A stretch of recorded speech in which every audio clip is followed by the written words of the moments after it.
The citizen can never be the enemy. Weka bunduki, kama wewe ni askari, don't put it here, and crowd control is just... So if I was part of that brigade who are going to that state house, pretending to be men and women of God, they should have asked him questions, but they should not have been telling Kenyans, oh, you know, you people don't want the sanctuary to be built in state house. Shares in kabisa. What sanctuary? We have not stopped William Ruto from building a sanctuary, a church in all the land that he has. When you promise 4 million jobs and you have not even delivered 10% of that figure, you can't say you have worked. In management, you have failed. It's actually an F. And F is for fools. F for fools. F. It's a straight F. Yes. It's a straight F, not even a D. Yes. Straight F. Because what Kibaki had laid for us, performance management culture, has been set aside. What is now being done in this administration?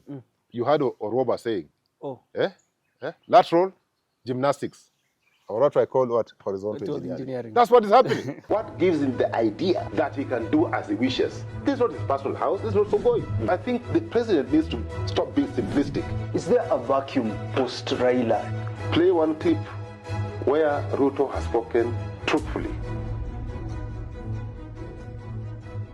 Great to see you. Hello there and welcome to Philip Kisia Unscripted. This particular Friday, it is always a privilege, it is always a pleasure to have you joining us for these conversations to help building policy and politics here in Kenya. Our conversation today is all about 2-term and 1-term. What will be Ruto's fate? We're going to talk about that with our leadership and governance expert, former Nairobi Town Clerk, ex-KICC CEO in the One Kenya Coalition, Azimio One Kenya Party coalition, and he's doing a lot for this country, having these conversations every single week so that we can foster what we want, a better and a more unified country. Great to see you. How are you doing this particular week?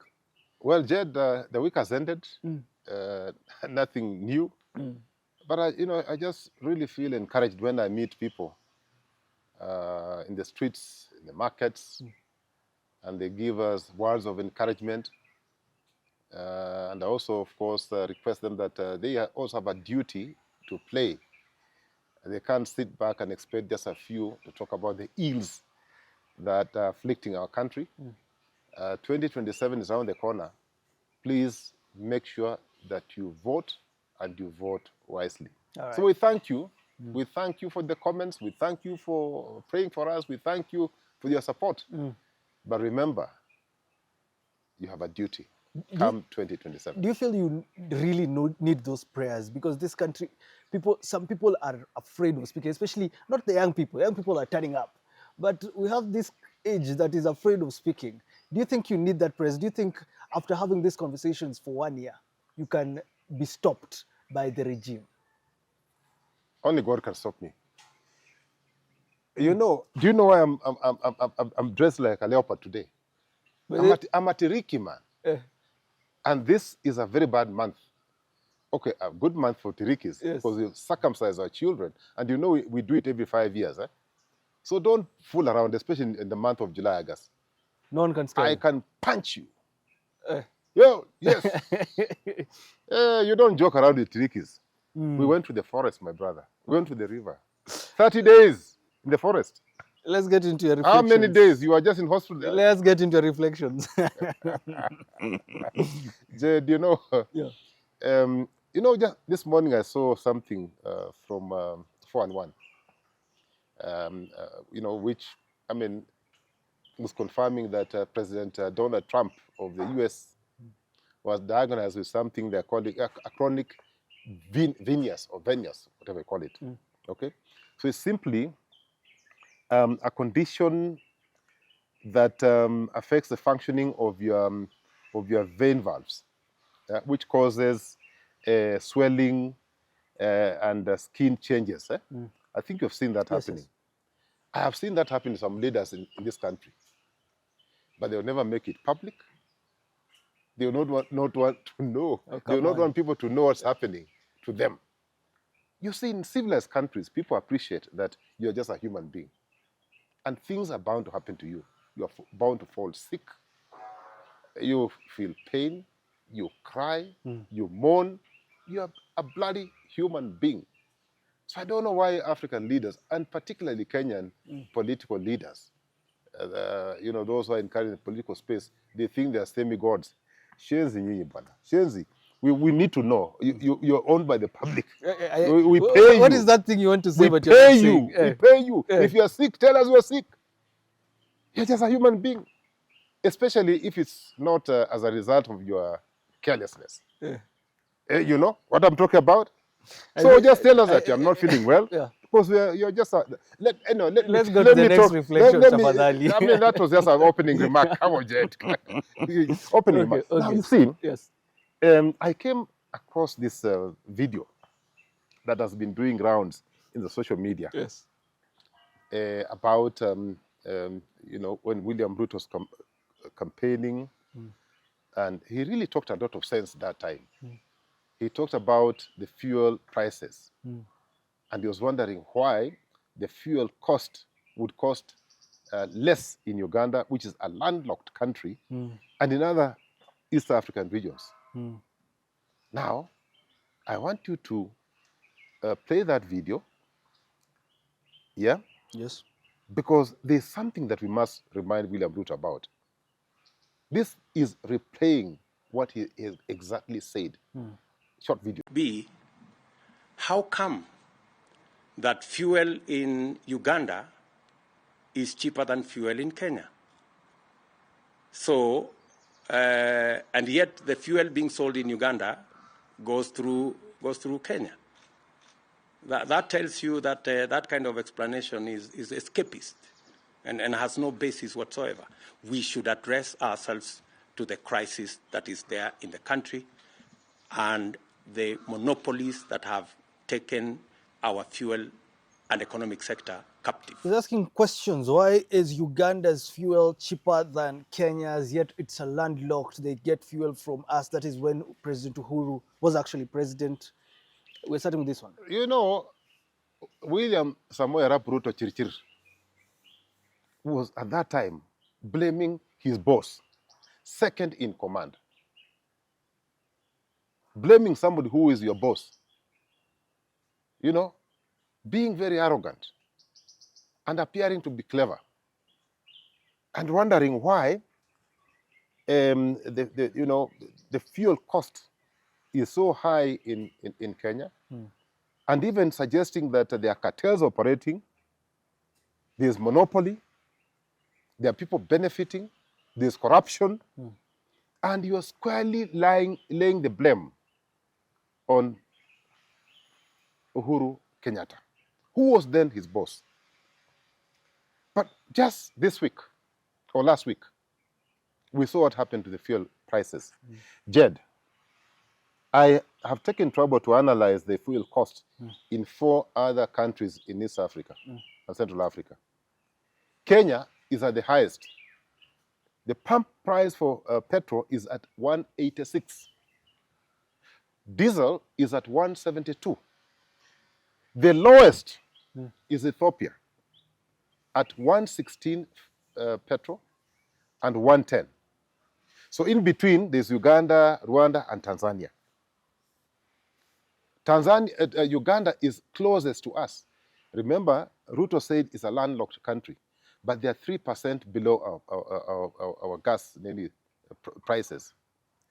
Ethiopia is a different story, my brother. 6% below our pump prices. So the question that I would want to ask my friend William Samoei Ruto, are you still having the cartels, or are you the cartel? Why haven't you removed those cartels? 3 years into your presidency, is there still monopoly, or are you the monopolist? What happened to G2G, buying fuel at cheap prices? What happened to your promise to deliver fuel at the gas stations at 100 shillings per liter? You must be the cartel. You must be the monopoly. And this G2G thing does not work.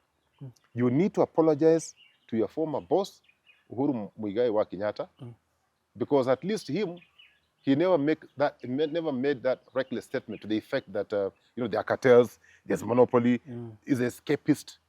He's now the escapist. Why? He must explain to Kenyans Why, for heaven's sake, our gas prices are still the highest in East and Central Africa? This is total corruption. And he must apologize to Kenyans. Either he was lying or he's the most corrupt leader that Africa has ever had. Because based on his own statement, It's cartels, it's monopoly. cartels, in the monopoly, industry. what have you, corruption. Nothing has happened. In fact, we are at a worse situation than we were. My second reflection, Jed, you know, sometimes I find this old man very interesting and funny. M7, okay? There's a short video that I want you to play about M7 when you're saying, listen, hiyo ni ujinga. Don't aim at the citizen. Aim the A4, the machine gun, the rifle, at the enemy. The citizen can never be the enemy. Weka bunduki kama wewe ni askari. Don't put it here. And crowd control is just... And he called us jinga. Actually, he called his counterpart jinga because the instructions are from his counterpart. Play that video. Don't usionyeshe bunduki kwa wananchi, ionyeshe kwa adui.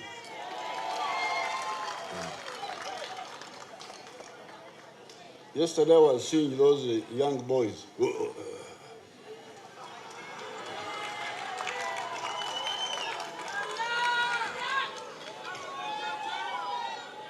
That's a very bad orientation. It means you don't know who the enemy is.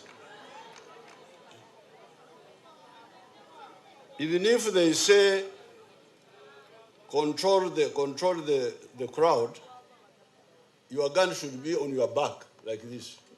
No, not.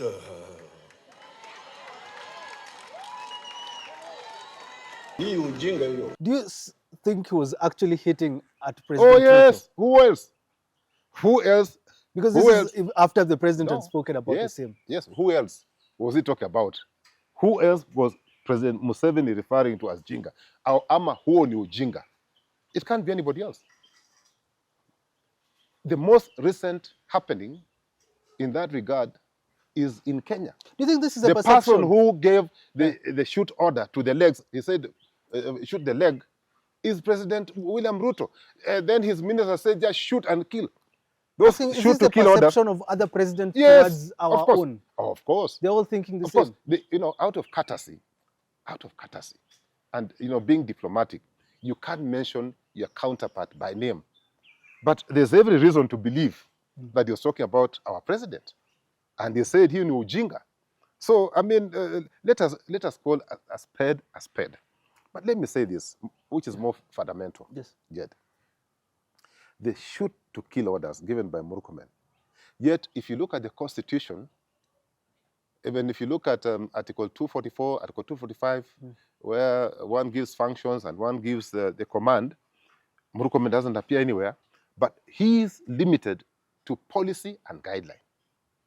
And the policy and guideline cannot be to shoot Kenyans. Okay? Therefore, he must retract that statement. He must apologize. And then the president saying, who is the commander-in-chief, who is supposed to take care of us, all of us. He's not supposed to be judge and the prosecutor. He's just the president employed by Kenyans.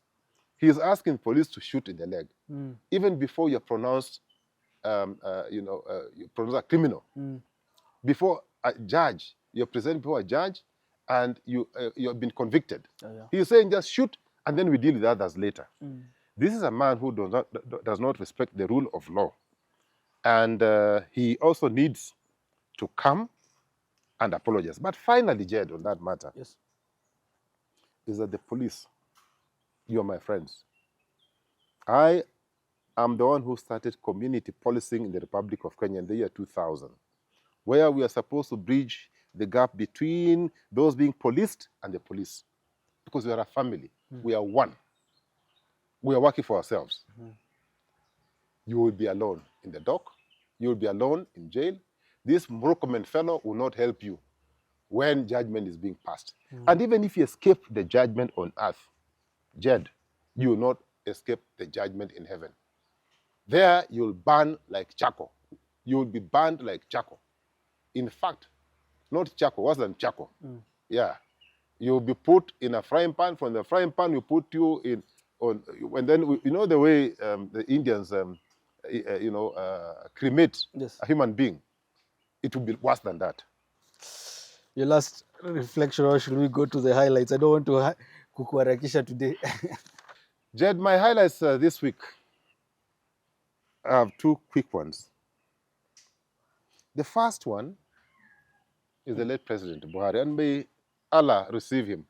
May Allah treat him well, and probably forgive him for the sins that he committed on earth. But having read about Buhari, maybe he's not a very terrible leader like the ones we have around. So Allah, please have mercy on him. But what was most profound, Jed, is the fact that African leaders have no faith in our doctors here. They have no faith in our facilities. Buhari died in where? In Europe. He didn't die in Africa. He had gone to seek treatment in Europe. Then it reminded me, I was asking myself, I have never seen William Ruto. I have never seen Kindiki. I have never seen these cabinet secretaries walk into a public facility like Pumwani and give birth, or their wives give birth, or their girlfriends. Some of them have girlfriends to give birth in Pumwani, where I was born. I have never seen them in Kenyatta. They are using taxpayers' money to go to private hospitals. In fact, in some cases we hear, when they even fly out for those trips, they say they're going to work for Kenyans, they're actually going for medical attention using public funds. I think this is something that Africa needs to fix. Having faith in your doctors here, having faith in your facilities, where you are encouraging your citizens to visit, but you yourself avoiding the same doctors, the same facilities. It is very shameful to have a former head of state dying in foreign land, not because he had gone for holiday, but because he had gone to seek medical treatment, and you are brought back in a metal box. You know, you are just brought back like the way we export meat items, meat and fish items to Middle East. You're just, you come back like cargo. It is shameful, and these are some of the things that we really need to check, Jed. But again, and for those who care, to appreciate that, the frugality of life, that life is transient. We are just transiting on this earth. Like Buhari, he just transited. Yeah? And that should actually encourage us to be very humble, exercise humility, be kind, have some compassion, okay? Just be a human being. Because when you behave like an animal, when you behave like a stone, and you don't feel anything, you don't see anything, that nothing will happen to you, please see how the Nigerians have interned Buhari.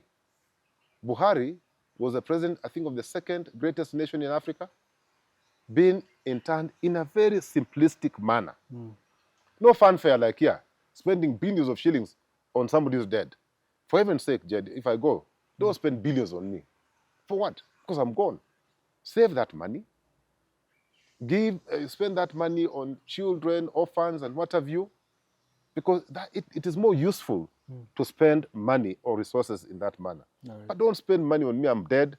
You're using an expensive suit, I don't know, imported 2 million, and it is going into the soil. You're back in the soil. You will be eaten by doodles like any other. And when you're unkind to people, and when you're unkind to people, those doodles will feast on you like nothing else, because you're a bad fellow. And this character, they will not spare you. So, Jed, when you're on this earth, do good, be kind, show compassion, don't murder people, okay? Don't injure other human beings. Don't murder, for heaven's sake. Life is frugal. Our destination is the same. We are getting into this soil, 6 feet. But for those bad guys the bad guys. When we take over, we'll be changing the law to take them 8 feet because they're bad guys. They should be taken 8 feet, they're cemented, and we forget about them. The second and final highlight this week, Jed. Yes. I saw some fellows going to State House claiming to be religious leaders. And you know, I have a lot of respect for religion and our religious leaders. Because my great-grandfather is a founder of the Quaker movement. My great-grandfather, not grandfather, great. Quaker movement. Yes. Daudi Lungaho. You can check. It is in the history. I know it may be painful to many people, but that is a fact. So I come from a background where we fear God. We respect God. Okay? Now, I saw these characters going to State House. Some are calling themselves apostle. Some are calling themselves reverend. Some are calling themselves bishop. Yes. They have such huge titles. You know, by the time you get to apostolic status, a bishop or reverend, there's a process. You must have studied. You must go to a theological college, school, spend years. You don't just wake up one day and you become apostle, something, bishop, something, and so on and so forth. But you see, when I saw President surrounding himself with those people, and the mainstream clergy were not there, I knew this is a man in a corner. The man has been boxed in a corner. So you're calling any Tom, Dick, and Harry. Anybody who put, even me, by the way, even me, I put one. Even if you put with that collar, he would have called you. Say, Bwana. And you say, I am apostle. Jed would have been there, and you would have left with a brown envelope. But you see, these are people who don't have theological training. These are people who are busybodies. I'm saying most of them. Some of them maybe are okay. These are people with zero ideological conviction. They have no conviction. Okay? These are people who are just administering, in most cases, to the vulnerable groups. Vulnerable, poor, you know, people who are suffering. And they take advantage. But the point is, Jed, I saw William clenching his fist and walking with clergy, the so-called clergy, clenching his fist. And I was asking myself, what arrogance? You are before the men of God and women of God. Why can't you humble yourself if indeed women and men of God? But he's clenching his fist. Then I asked myself, is it that there's some fear within him?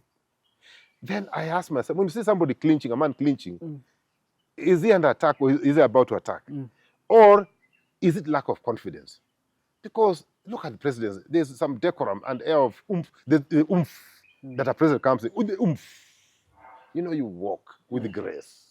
You walk, come on, majestically, with the grace. But you know, walking like a ruffian, you know. It's a problem. It's a big problem, but that is it. So, you know, and I said, even those characters who went to see the president, if I was part of that group, and I want to put on this collar and go and ask the president, You'll have to. I must put on a collar. I must be an apostle, Kisia, So Mwangi, that Mwangi you're Kisia. invited. I want to ask the president, as we come to pray for you, as we come to fellowship with you, bring back Rex Masai. Mr. President, as we come to fellowship with you, bring back Ojuang. Mr. President, as we fellowship with you, as we kneel down and pray for you, Mr. President, Mr. President, there's a young girl of 12 years, innocent, Bridget Njoki, 12 years, shot by your police, dead and buried. 12 years dead. So if I was part of that brigade who are going to that state house, pretending to be men and women of God, they should have asked him questions. But they should not have been telling Kenyans, oh, you know, you people who don't want the sanctuary to be built in the State House. Shares in kabisa. What sanctuary? We have not stopped William Ruto from building a sanctuary, a church in all the land that he has. Spend billions of your shillings. Build them. In fact, even he can come and build on my small piece of land I have somewhere I can give him. Let him also build one for me. I'll not stop him. I'll donate land. Let him come and build. But on public land, that is public land, he is not, is just a temporary occupant of State House.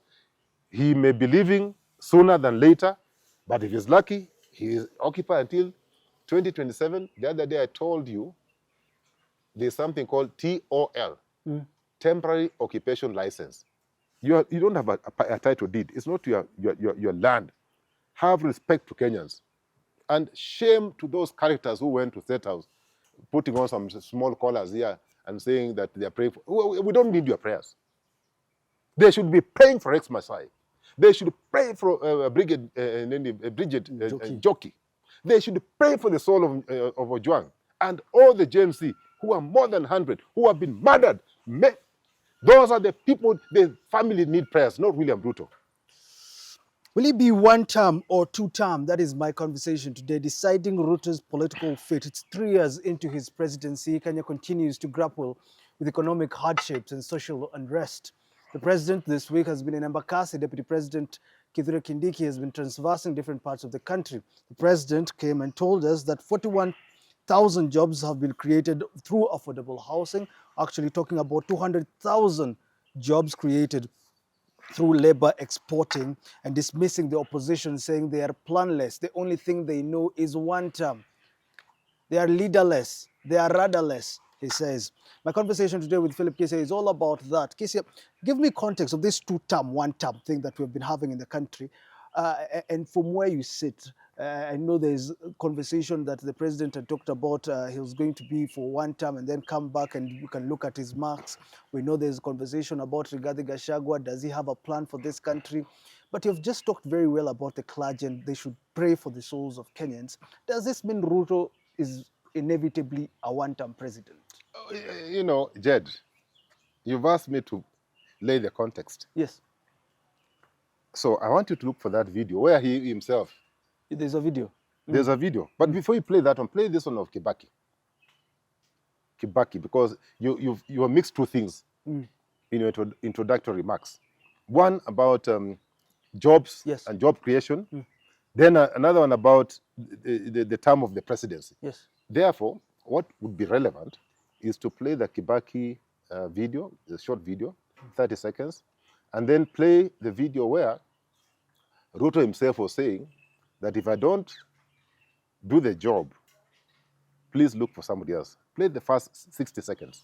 And as I look around the whole world where Kenyans have migrated to, we have enormous supply of qualified manpower and women power all over the world. And we hope that they'll come back and that they'll join us in building that new Kenya. Tumekuwa na mjadala inayosema ambaye rais wetu alituambia yake 10 na ya Ruto 10. Si ndio? Lakini mimi sitaki 10 saa hii. Nataka tuandikiane kwanza hii mkataba ya miaka 5.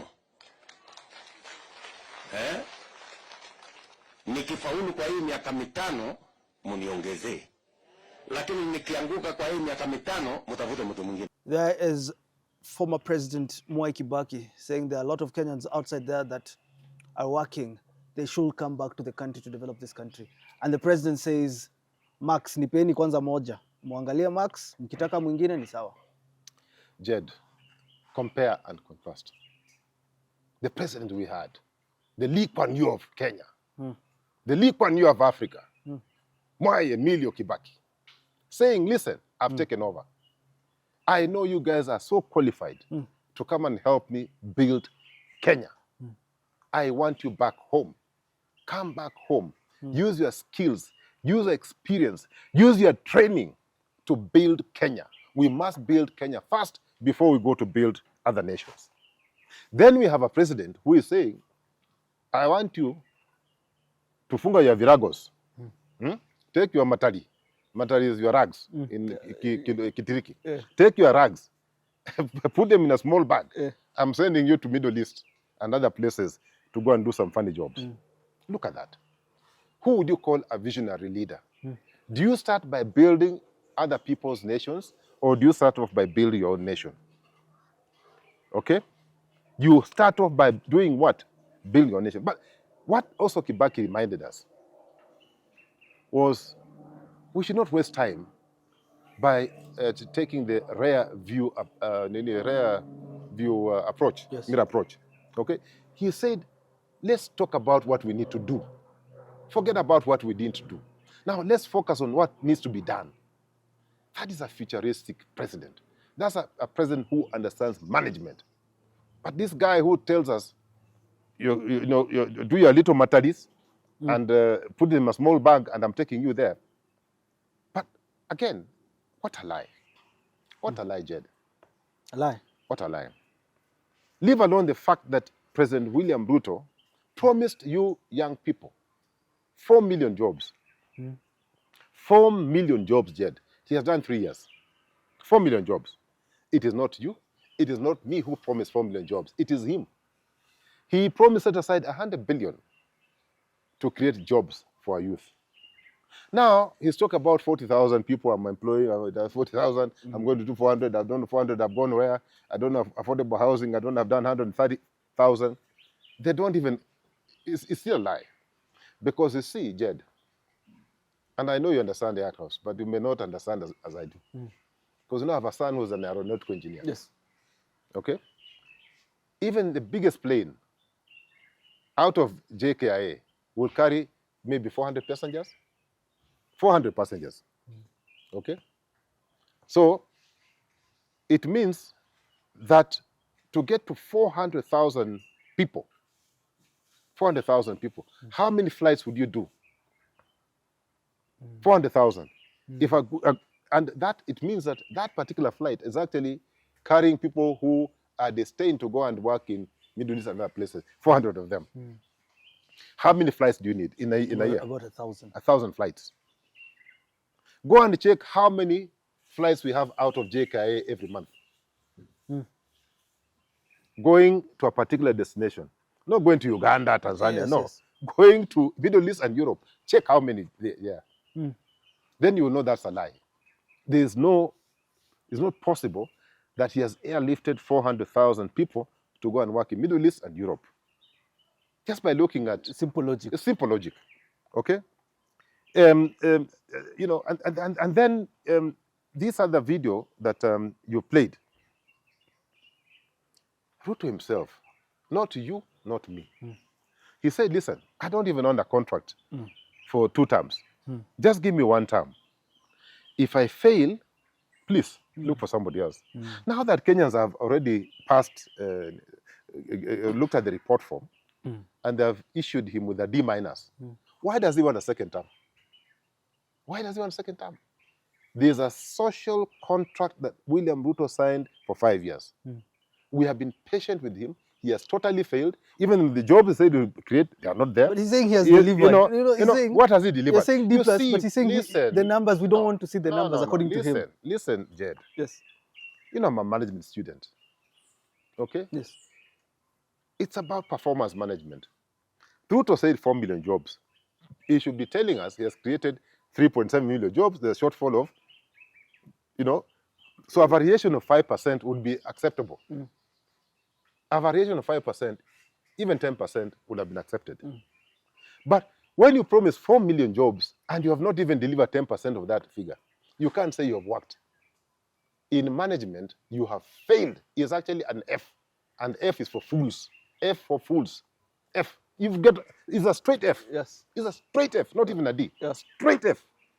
Okay? Yeah. So this man is hanging on a job.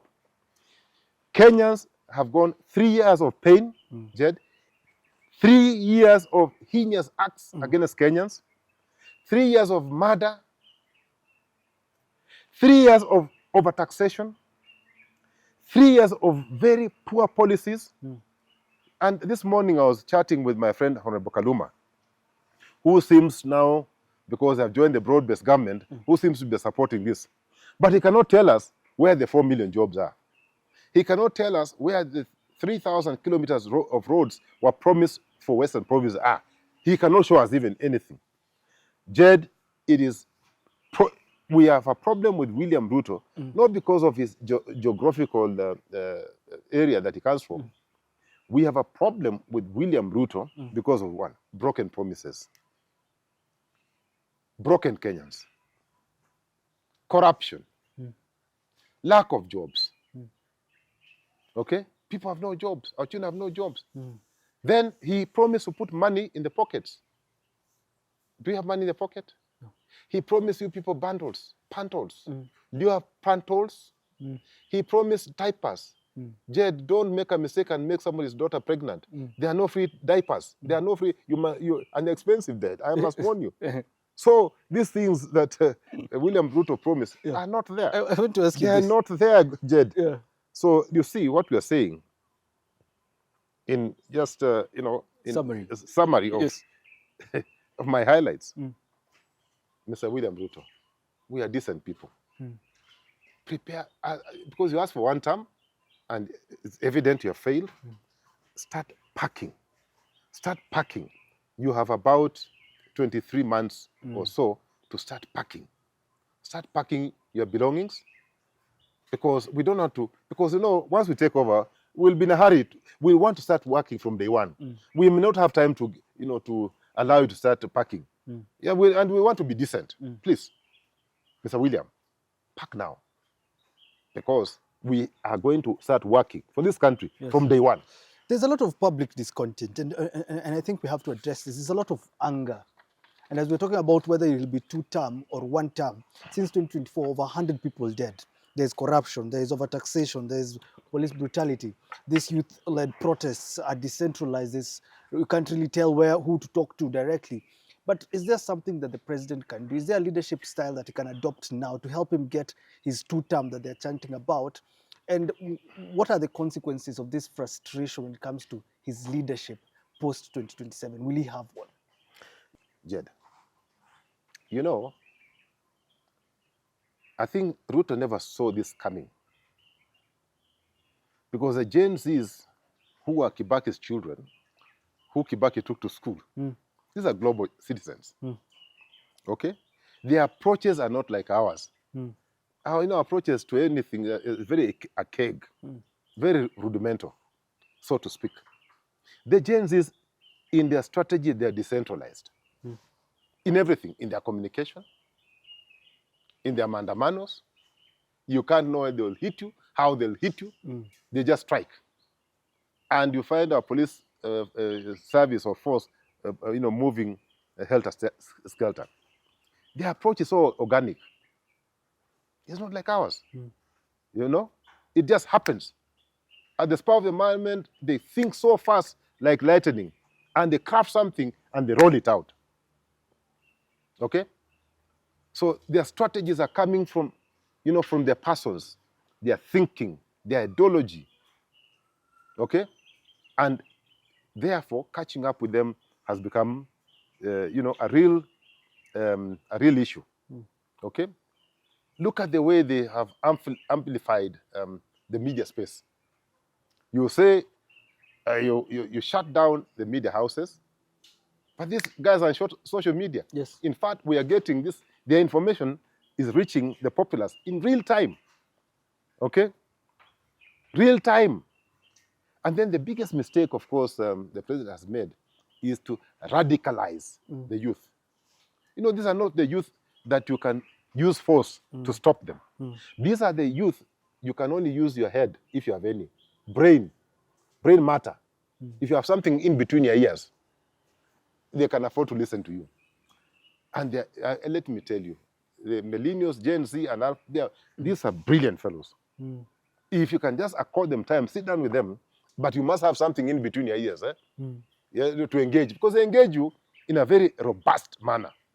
You can't tell them BS and they take it. They will tell this BS. This is crap. Okay? We don't have time for you. So I think the people currently in power, most likely, they don't have something in between. They have nothing in between. There's a shortfall. Yes. So what strategies are they using to counter? Brutal force. When some of us were in Eastlands, those who, had a shortfall, the only thing that how they counter you, takupiga manze, takupiga Joe. That's the only way. Muting violence. Yes. Because upstairs there's nothing. Yes. In the medulla oblongata there's nothing. That's the same strategy the Kenya Kwanza government is using. But I'm telling you, Jed, they are so unfortunate because time has passed. The strategies that were applicable that time cannot be applied now. The youth are asking for a structured dialogue, not conclave thing. They are saying, please, we want to engage you, but in a more structured way. Like, what's the agenda? Is the agenda in sync with our aspirations? We want jobs. Don't come and talk about tribes. We can't eat tribes. Okay? We want you to tell us how you're going to fight corruption. Don't come and tell us that, I'm being fought because I come from this tribe. They don't have a tribe. Okay? Yeah. Unfortunately, that is how the people who are currently in leadership think. And most unfortunate, and this is where the Gen Zs and millennials and alphas are parting with our generation. Our generation wants to run away from accountability and transparency because they have lived that way. They have lived in secrecy. They have never known something called accountability. They never want to be taken, they never want to be questioned in terms of accountability. When your child comes and asks you, no, Dad, you said A, B, C, D, no, but why? Why are you doing it? Say, hey, but you're a child. So shut up. It cannot work. These children are taking threats, lying low. You must accept that you'll be held accountable by this generation for all the crimes and mistakes you've committed in the past and they're committing. You must show some genuinity in terms of wanting to solve those problems through a reform, some very transformative reform agenda. But if you want just to garnish things and have these conclave meetings, Jed, it cannot work with this generation. It will not work. Not at all. It will not work. Tell me this, there's this conversation from the president's side about the vacuum, either when it comes to a plan, whether it comes to a leader. They are saying they are leaderless, and the president says, we have an agenda, and you are seeing what we are doing. Those people should come and tell us what they want to do. Is there something that you're seeing in the opposition, in the loyal opposition, that can prove that Ruto will actually be a one-term? And even as you put it that way, also again, is there someone that can actually take over from William Ruto with a plan? This week, I know we've been seeing a lot of Maraga on TV. I think, Jed, if I've got you clearly, you are asking whether there's a clear leader in the opposition. Yes. Okay? And whether this youth, the Gen Zs and millennials and alphas who account for about 70% of our population, have a leader for their movement. Let me say this. Let me make your work easy. Don't be bothered about who the opposition leader is. Just like the youth are telling us, don't bother asking us who the leader of the movement is. We are coming up with a new definition of leadership. We are saying that we are going to have, at every stage, we have leaders or a leader. Or we have leadership, not even a leader. We have leadership at every stage. For every assignment, we'll have leadership. This leader or person who will be authorized by the group, by the people, because, you must drive your authority from somewhere, authority. This authority will be given and you'll be told, for the time being, this particular assignment is yours and this is how we want you to provide leadership. Okay? There's this assignment, we want you, we are all equal, but for the purpose of making sure that our vision is carried through, provide leadership. And you provide leadership. So we are coming up with a new model of leadership where this Bwana Mkubwa syndrome, I think what William Ruto suffers from is what Professor Martin Linsky calls the big L syndrome. The Bwana Mkubwa syndrome, big L. That there's nobody else who understands anything. There's nobody who knows anything. You are the farmer number one. You are the father number one. You're engineer number one. You're doctor number one. You're teacher number one. You're everything. We must run away from that type of leadership. Okay? Where you know it all. We must embrace an approach that will bring everybody on board and assign responsibilities. But then we'll put somebody on top. Whose only job, Jed? Whose only job? Whose only job? Yes. He's not the boss. Whose only job will make sure that all these functions work in tandem and the desired vision is achieved. Not a boss. Right now we have this big L syndrome, Maneno, and the guy believes that nobody else knows anything. He's the only one who knows everything. And that is why we're in a crisis, a leadership crisis. We are going to redefine the leadership space in this country. And don't even imagine that the opposition or the youth are fragmented. They are not fragmented. And we are going to prove this one very soon. So as whether you have a plan or not, that should not be his business. The country does not belong to him. He should not be worried about us. Yeah. He should not be worried about anything. He should be worried about him leaving State House and going to rest in Sugoi. Forget about, show me your plan. In any event, Jed, I'm a trained strategist, Jed. Why would I show you my plan? I don't owe you anything. I don't owe you anything. If you've been given a chance and you have failed, just pack off and go. Just allow the other guys now to come. But the biggest plan, Jed, and we keep on reminding this man, the plan number one is to send him to Sugoi. That's plan number one. Is that not a plan? It's actually a grand plan. It's not a plan. It's a grand plan of action. Sending him home to Sugoi, because giving Ruto another 5 years will destroy this country completely. Just as a by the way, what do you think about Baraga? This week we've seen him on TV. He's talking about his plan, talking about his experience. What do you think about it?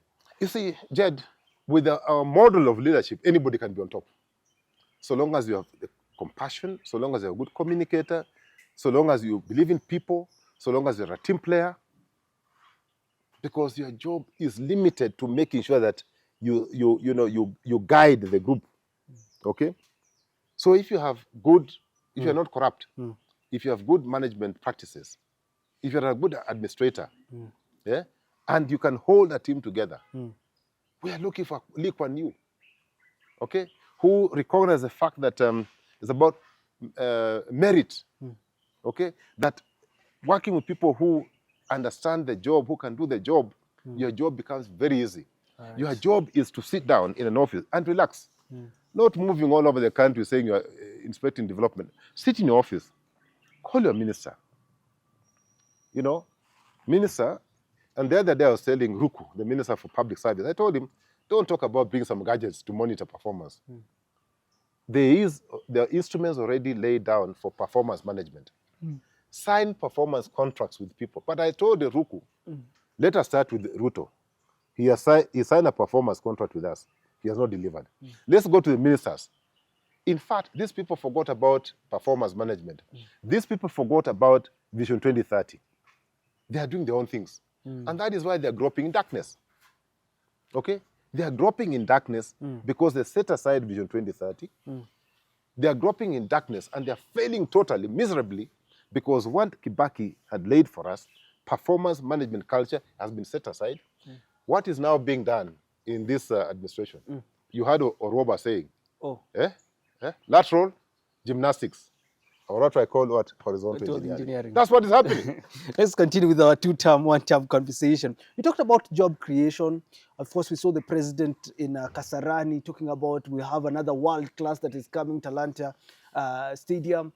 And he's trying to build this narrative that is working. Actually, there are numbers, just pointing numbers throughout about what he has done for this country. Of course, he's talking about the opposition, just talking about one term here and there. How can this influence voter confidence in his leadership as he seeks his second term? Let me tell you, President Ruto is governing at a time when people are so well informed. 70% of the population are way ahead of him. But before I play that video, my friend, the late Midio, Jakoyo, had foreseen this coming. Look for that video. That this country has only two options. Let us talk our way out of the mess, or talk peacefully how to live separately. Because where I come from, what I see the youth who have decided to move on. They don't want to be part of Kenya. we have to talk them into becoming or still staying as part of our nation. We have to go out of our way. If you don't do that, I do not see the Kenya that we had before August the 8th as being the same. And you He's saying a revolution was beckoning then, before he passed. Yes. Are we not facing a revolution? Are we not facing a revolution We yet? are. So this thing of having peer stunts to manage this country cannot work anymore. This thing of paying bloggers to say how good you are will not work anymore. It may work, it may have worked during my grandfather's time. It cannot work now. Carrying small packets of hunger to people, it cannot work now. These people want serious jobs. But you talked about job creation. You talked about infrastructure, the Talanta, Yes. the Talanta Stadium. Yes. The other day, my good friend, Senator of Kisia, Senator Nyonka, reminded Kenyans, and I don't know why Kenyans are not angry, that Talanta Stadium was to cost 1.9 billion. It has consumed 7 billion. 7 billion. More than 3.5 times the initial budget. It is not complete. It is even shameful, extremely shameful to talk about that project. Because what has happened is complete theft. They should not even be talking about it. Okay? Then they talk about affordable housing. Yeah. Jed, affordable housing was actually my administration's idea. The way it has been rolled out is not the way we had envisaged.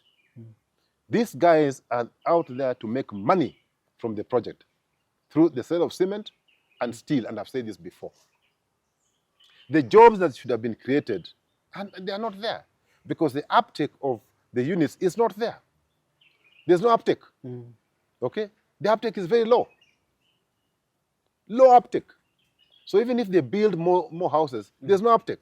And that is why they attempted to divert our money to building police stations, I don't know, to building, I don't know what, because there's too much money, over 80 billion lying on an account that cannot be used. Why? Because even the units which have been built have not been taken up. Okay? So they're having money and they don't know how to do the money. So even the jobs cannot be created. But having said that, Nigeria, because affordable housing has failed totally. Total failure. The man promised to build roads. How many kilometers has he built in the last 3 years? That's the question you must be asking. Yeah. He promised to build 1,000 dams. According to the CS for water, only 3 are under construction. 3 out of 1,000. Is that, this must be a grade below F. Because there must be some grade below F. Yes. Because how do you grade that one? Out of the 1,000 you promised, you're delivering 3 or less. So this issue of doing PR on a very serious matter like job creation for the youth that you promised is what has brought him down. And President Ruto cannot recover. He will never recover. And that's why I'm advising him as a good friend that the best thing to do, in fact, if I was advising Ruto, I'd tell him, just make an announcement today and the temperatures go down. Say that I'm not seeking a second term. Please allow me to finish, and I'm packing and going. Finally, we've seen him in Embakasi. We've seen his deputy all over the country, recently in Lamu. And this, going there to inspect projects, showing this is what we've done, especially affordable housing projects. How impactful would this development tours be to his campaign? Because now it seems like this is now the political side of it.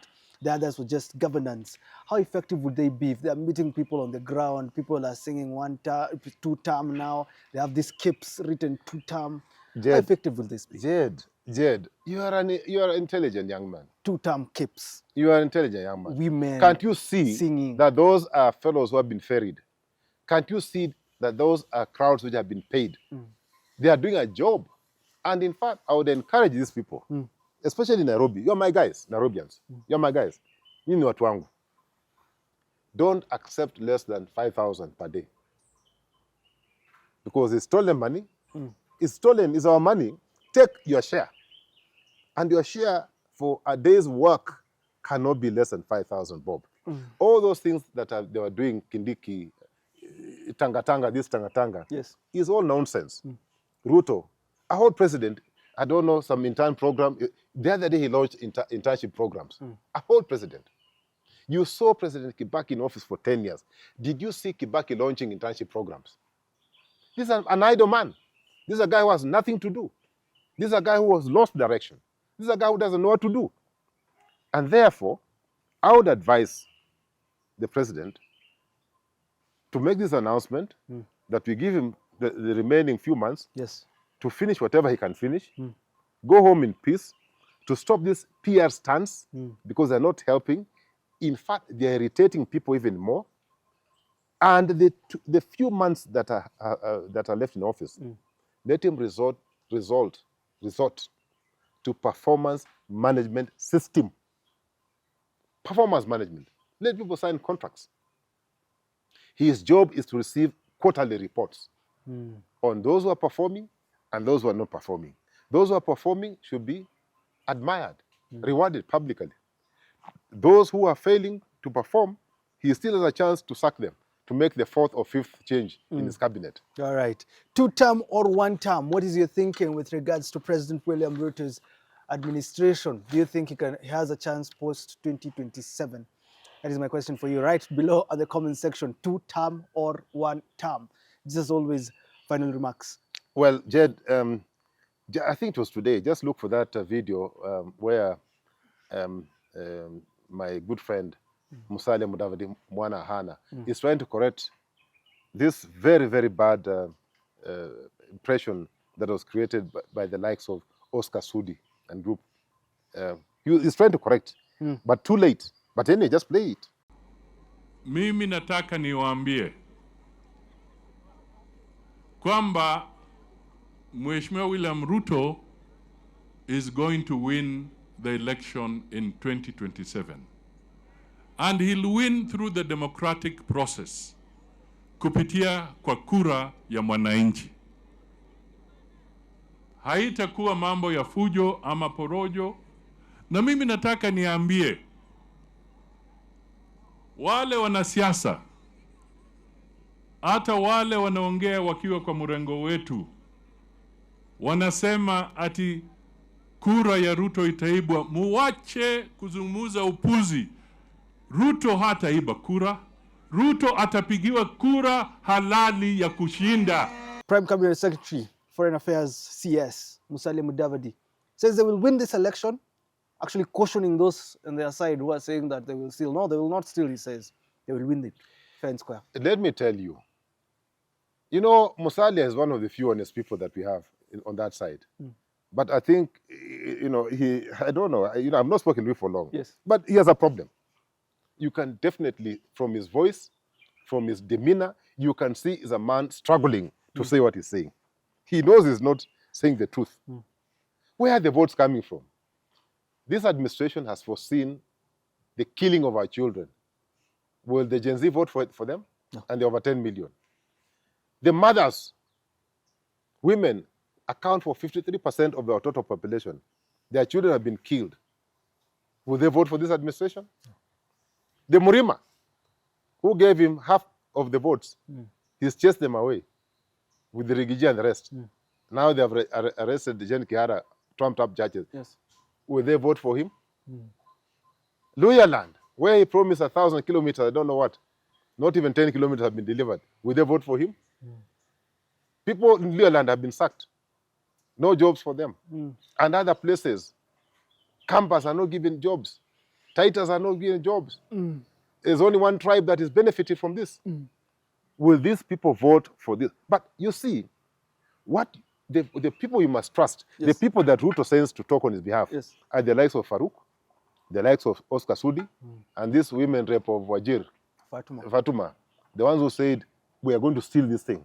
Those are the people speaking on behalf of William Ruto, not my friend Musalia. Musalia has been sent to try and clean up. It is too late. Too late. 1 term or 2 Too late. 1 term, 1 term. 1 term.